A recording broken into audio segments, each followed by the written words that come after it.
நமஸ்காரம். உங்க கல்பனா ஸ்ரீ. ஏப்ரல் மாசம் 2025 தனுசு ராசி மற்றும் தனுசு லக்ன அன்பர்களுக்கு எப்படி இருக்க போகுது அப்படின்னு தான் பார்க்க போறோம். இது உங்களுக்கு உண்டான பதிவு. ரொம்ப ரொம்ப கேர்ஃபுல்லா நீங்க கேட்டு அதன்படி வழி நடக்கணும் அப்படின்றது என்னுடைய தாழ்மையான வேண்டுகோள். ஸோ கடைசி வரைக்கும் ஸ்கிப் பண்ணாம பாருங்க. ஏன் இந்த வார்த்தை அப்படின்னா, உங்களுடைய 4ஆம் வீடு குரு ஸ்தானம், குருனுடைய மற்றொரு வீடு அப்படின்ற இடத்துல தான் 5 கிரகங்கள் 4ஆம் வீட்டுல சேர்ந்துருக்கு. ஸோ அந்த இடத்துல நிறைய மாற்றங்கள் வரக்கூடிய வாய்ப்பு. ஆனா அந்த மாற்றங்கள் வருத்தத்துல முடியக்கூடிய மாற்றங்களாவே அமையுது. ஸோ இந்த மாசம் சிவனேன்னு நீங்க கடந்து போயிடணும். எதுவும் எந்த முயற்சியும் வேண்டாம். ஏன்னா எடுக்கக்கூடிய அனைத்து முயற்சியுமே அவ்வளவு திருப்திகரமான ரிசல்ட்ஸ் கொடுக்கல அப்படின்றது தான் நீங்க முக்கியமா தெரிஞ்சுக்கணும். அண்ட் இது எது எதுல எப்படி எப்படி அப்படின்றத சொல்வேன். இந்த ஒரு 7-8 நிமிஷம் உங்களுக்கான பதிவு. ஸோ ஸ்கிப் பண்ணாம கடைசி வரைக்கும் பாருங்க. நம்ம சேனலை நீங்க சப்ஸ்கிரைப் பண்ணல அப்படின்னா சப்ஸ்கிரைப் பண்ணிக்கோங்க. பெல் பட்டனை ப்ரெஸ் பண்ணுங்க. ஆல் என்ற ஆப்ஷனை சூஸ் பண்ணிக்கோங்க. குரு பகவான் வேற 6ஆம் வீட்டுல இருக்கார்.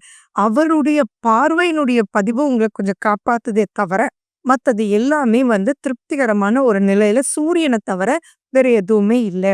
4ஆம் வீடு அப்படின்னு சொல்லும் போது நீங்க எதை ஆரம்பிச்சாலும் ஏத்த மாதிரி நீங்க ஒண்ணு நினைச்சா அது தேற மாதிரி வரும். ஸோ ஃபர்ஸ்ட் வண்டி வாகனத்துல டிராவல் பண்ணும்போது சீட் பெல்ட் போடுங்க, ஹெல்மெட் போடுங்க, ஃபோன் பேசிட்டே போகாதீங்க. நீங்க நேரா தான் போவீங்க. ஏத்த மாதிரி அவ முட்டினாலும் அங்க அந்த முட்டுதல் உங்களுக்கும் உங்களுடைய வண்டிக்கும் தான் அப்படின்றது ஞாபகம் வேணும். எந்த ஒரு விஷயத்தையும் நிதானம் ரொம்ப ரொம்ப ரொம்ப ரொம்ப முக்கியம்.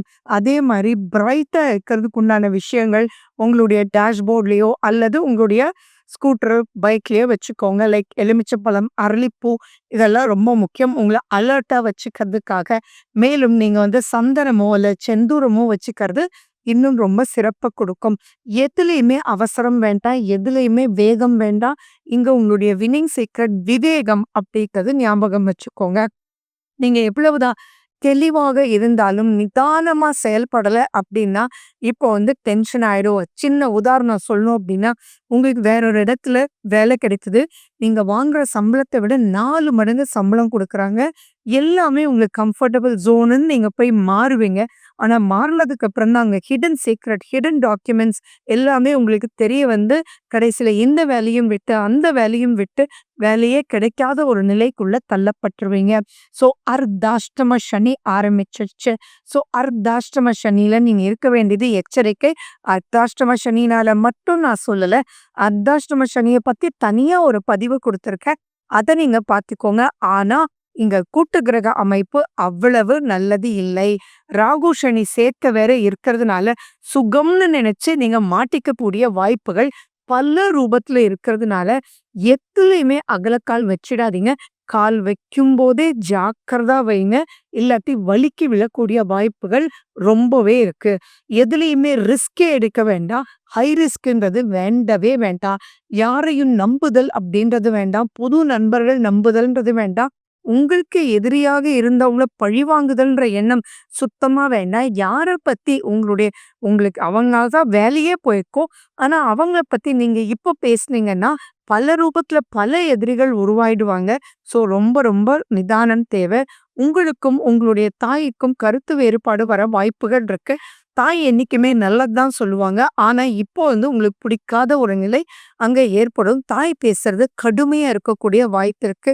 அதே மாதிரி காதல் விவகாரத்துல ரொம்ப ரொம்ப எச்சரிக்கையா இருங்க. இப்ப நீங்க சொல்ற ஒரு வார்த்தை அவங்கள குத்தி பிரேக்கப் ஆறதுக்கு நிறைய வாய்ப்புகள் இருக்கு.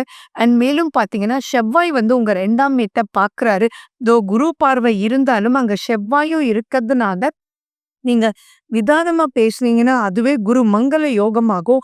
அதே கொஞ்சம் வெடுக்குன்னு பேசிட்டீங்க அப்படின்னா சுகம் கெடும். பட் நீங்க போய் மறுபடியும் இதனாலதான் அந்த பிரச்சனை வந்ததுன்னு தெரிஞ்சா நீங்க போய் இல்லப்பா நான் இப்படிதான்ப்பா சொன்னேன், அப்படிதான்ப்பா சொன்னேன் அப்படின்றது நீங்க பேசலாம். ஆனா எதனாலதான் பிரச்சனை வந்ததுன்னே தெரியாத அளவுக்கு சுகத்தை கெடுத்துச்சு அப்படின்னா பார்ட்னர்ஷிப்குள்ள தகராறு, நட்பு மோசமாகும், வார்த்தைகள்ல பெரிய பிரச்சனையாகும், பிரேக்கப்ஸ் ஆகும், ஹஸ்பண்ட் ஒய்ஃப் ரிலேஷன்ஷிப் அதுவும் புதுசா புதுசா கல்யாணமான தம்பதிகள் ரொம்ப, ரொம்ப, ரொம்ப, ரொம்ப எச்சரிக்கையா இருக்கணும். அப்படி இல்ல அப்படின்னா பெரிய பிரச்சனைக்குள்ள மாட்டிக்குவீங்க. ஆரோக்கியத்துல ரொம்ப, ரொம்ப கேர்ஃபுல்லா இருக்கணும். எந்த ஒரு முடிவை எடுக்கிறதாக இருந்தாலும் இந்த மாரி சமயத்துல முழு ஏப்ரல் மாசத்துல நீங்க டிஸ்கஸ் பண்ணி தென் டிசைட் பண்ணுங்க. டிஸ்கஷன் அப்படின்றது நான் ஒருத்தர்ட்ட டிஸ்கஸ் பண்ணேன்றது வேண்டாம். ஏன்னா, இப்ப நெறைய குழந்தைங்களுக்கு வழிகாட்டக்கூடிய மாதம் இந்த ஏப்ரல் மாதம். அப்படி இருக்கும்போது, யாருக்கெல்லாம் இது சம்மந்தமான நாலேட்ஜ் இருக்கோ, அவங்க கிட்ட போய் பேசுங்க. தென் நோட்ஸ் எடுங்க. தென் இன்னொருத்தர்ட்ட போய் பேசுங்க. எல்லாரும் சொல்லதும் நீங்க யோசிச்சுட்டு 13ஆம் தேதிக்கு அப்புறம் நீங்க முடிவெடுக்கும்போது, ஸ்திரமான நல்ல முடிவு உங்களுக்கு கண்ல காமிக்கும். அண்ட் குருவினுடைய வழிபாடு ரொம்ப, ரொம்ப, ரொம்ப முக்கியம். அண்ட் இவ்வளவு சொல்லும்போது முதல் முக்கியமா என்ன பார்க்கணும்? இப்ப நடக்கிற திசா புத்தி அந்தரம் என்னன்னு பார்க்கணும். உங்களுடைய குடும்ப ஜோதிடத்தையோ அல்லது உங்களுக்கு புடிச்ச ஜோதிடத்தையோ நீங்க போயி எந்த துறை உங்களுக்கு நல்ல ஒரு அப்லிஃப்ட்மென்ட் குடுக்கும். ஏன்னா, இன்னைக்கு நெறைய பேர் நெறைய நெறைய பேர் படிச்சது ஒண்ணும், இருக்கிறது ஒண்ணும் இருக்காங்க. அவங்களுடைய இஷ்டம் வேறையா இருக்கு. ஆனா, கஷ்டமான வேலைக்குள்ள போய் மாட்டிக்கிறாங்க. ஸோ, இன்னைக்கு சக்சஸ் ரேட்டிங் முதல் மாரி 4 தொழில் தான், 5 தொழில் தான்றது இல்ல. சின்ன ஒரு விஷயம் பண்ணி கூட சாதனைகள் மேல சாதனை பண்ணலாம். ஸோ, இங்க கஷ்டப்படாம ஜாலியா, சூப்பரா சம்பாரிக்கிறதுக்கு பல வழிகள் நியாயத்தின் அடிப்படையில் இருக்கு. ஏன்னா, தனுசு ராசி அப்படின்னாலே நியாயத்துக்கு சொந்தக்காரர் நீங்க. ஸோ, அந்த நியாயம் தவறினா உங்களையே நீங்க மன்னிக்க மாட்டீங்க. ஸோ, அப்படி இருக்கும்போது நிதானத்தோட செயல்பட்டு பலரோட கலந்து ஆலோசனை பண்ணி தென் தாய் தந்தையர் என்றுமே உங்களுக்கு நல்ல வழிகாட்டி. ஸோ, அவங்களோடையும் பேசி அவங்களுக்கு விவரங்கள் தெரியாம இருக்கலாம், புரியாம இருக்கலாம். ஆனா, அவங்க மனசுக்கு சரின்னு சொல்றத நீங்க பண்ணும்போது சூரியன் சூப்பர் 13ஆம் தேதிக்கு அப்புறம்னு சொன்னேன். ஸோ, நீங்க அப்பாவோட கலந்து பேசி அம்மாவோடையும் டிஸ்கஸ் பண்ணி நீங்க பண்ணும்போது சுகம் கெடாம இருக்கும். புது நட்புல எச்சரிக்கை. யாரையும் நம்பி பணம் குடுத்துற வேண்டாம். யார நீங்க நம்பி எந்த ஒரு செயலுக்கு போனாலும் நீங்க நினைச்சத விட வேற மாரி ஆறதுக்கு உண்டான வாய்ப்புகள் இருக்கு. அது மட்டும் இல்ல, தயவு செஞ்சு ஒரு வார்த்தை பேசாதீங்க. எது பேசினாலுமே நீங்க "வாங்க சாப்பிடலாங்க, சூடா இருக்குல்ல" அப்படின்னு சொல்லுங்க. "சாப்பிட வாங்களேன்" அப்படின்ற வார்த்தை வேண்டாம். கோவமாக அது விழிப்படும். ஸோ, ஓரிரு வார்த்தைகள விட்டுட்டு, ஒரு லைனா நீங்க பேசுறீங்க அப்படின்னா, சூப்பரா இருக்கும். சுய ஜாதகத்த பார்த்துக்கோங்க. இது மாத பலன் தான் அப்படின்றத நினைச்சு விட்றாதீங்க.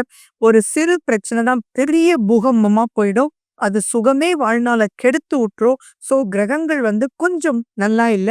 ஸோ, எச்சரிக்கை தேவை. நிதானம் வேணும். மஞ்சப்பொடி நெறைய யூஸ் பண்ணுங்க. மஞ்சள், மிளகு, பால் இதெல்லாம் நெறைய சேர்த்துக்கோங்க.